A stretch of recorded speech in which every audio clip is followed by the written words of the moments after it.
Welcome to Dr. Hayslett's Practice Corner.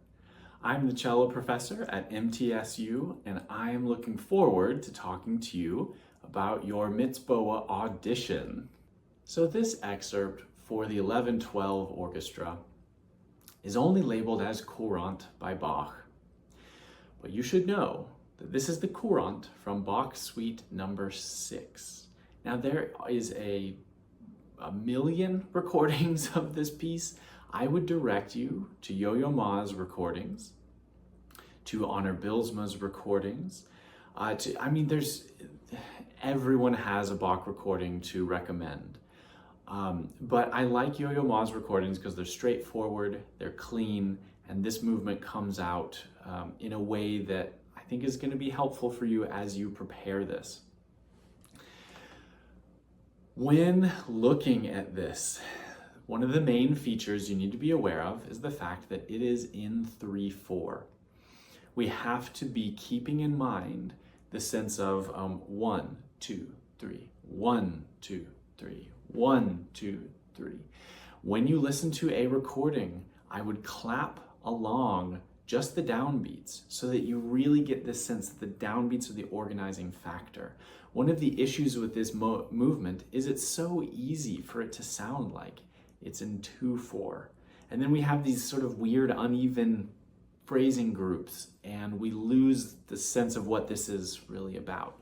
So be very careful with that. As you go through, work on your shifts one at a time. Dynamically, yes, there are things to be aware of. Essentially though, we have one diminuendo and one crescendo. So your dynamics need to be thought of in a more macro way. 5 measures of being forte, well, 6 measures of being forte, really. Then we come down to piano, we stay there for 2 measures, and then we crescendo. Yeah, it says crescendo 2 measures to mezzo forte. We're really crescendoing all the way to the end though. And mezzo forte is just one of our stopping points. So just be careful about that. Bow stroke. We're going to be looking for short and articulate.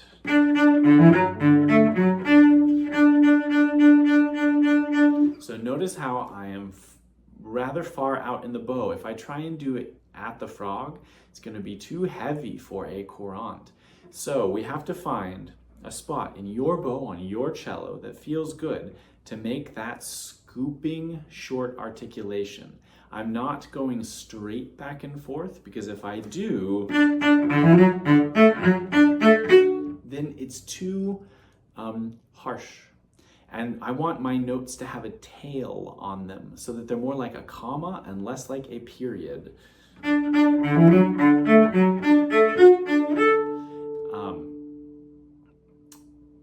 So as you familiarize yourself with that, just do the open strings. And that can be a way to get your string crossings in order with your bow stroke, to be sure you're being consistent about that. The bowing that they've given you is straightforward, which is great. There can be some complicated things in other scenarios, but here it's nice. In measure 9, I want you to be sure that you're phrasing that low D with the old phrase. That's our phrase. And then we start a new phrase. So that means that we have to give a little pause of sound, not of time, but a pause of sound. So if I go from 8, so I'm really thinking yum, bum, bum, ba da da da dum. Singing it is always a good thing. And that's really the end of our first phrase there in the beginning of the next one. And then throughout these, I want you to think of driving to the downbeat. All right?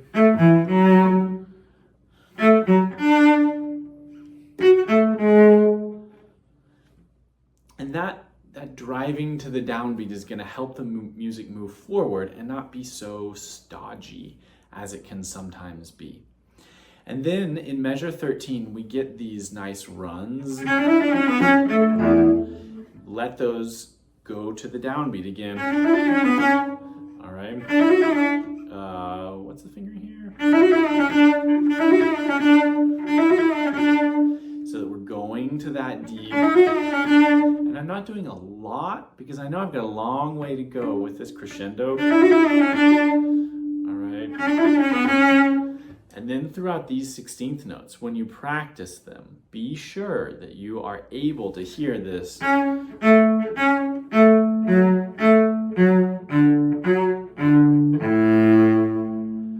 And that's what I would use as a grounding principle, so that you're not thinking every single 16th note, but each quarter note is where you're going to be latching on. There isn't a fingering written down.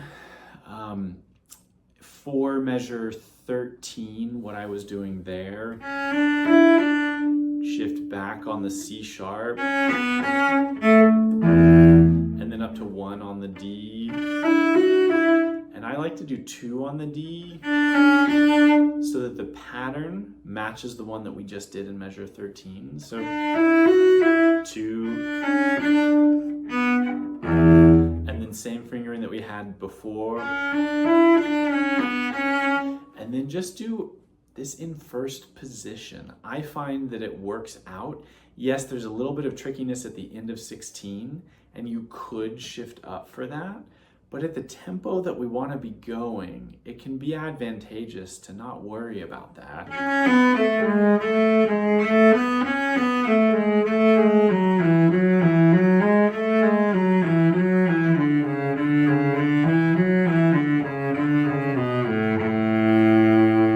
And that's of course not where the actual piece ends, but just where this excerpt ends. In terms of fingering for the beginning, and then on this open A, go up to 4 on your F sharp, and then A with 3. And if you want to use the harmonic, and then 4th position, all right, then you're set up for your 4th position.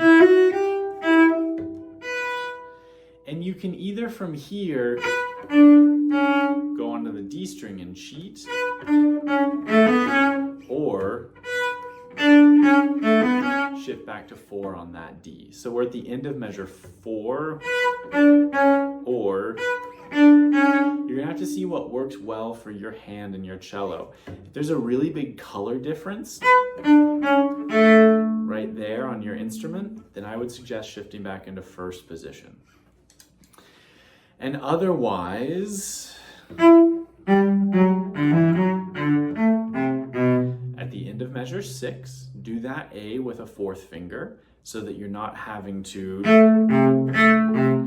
skip a string in your string crossings, but that you're right there set up. And then keep it in low positions as much as you can. The other one, we're basically in 1st position till the end of 12. If you're comfortable shifting into 4th position, you can do that F sharp on a 3, and then 1, 1 into 13. The more efficient fingering, but that can be a little awkward, do the F sharp with a 4 so that you're set up for 2 on the A and then 1 on the G sharp. So those are a couple of fingering options for that moment. Now, if you've got any questions about this, if you have specific issues that you're running into that you're not sure how to practice them, please feel free to reach out to me, send me an email. I'd be happy to walk you through any of the more specific challenges behind this excerpt. Break legs in your audition, and good luck.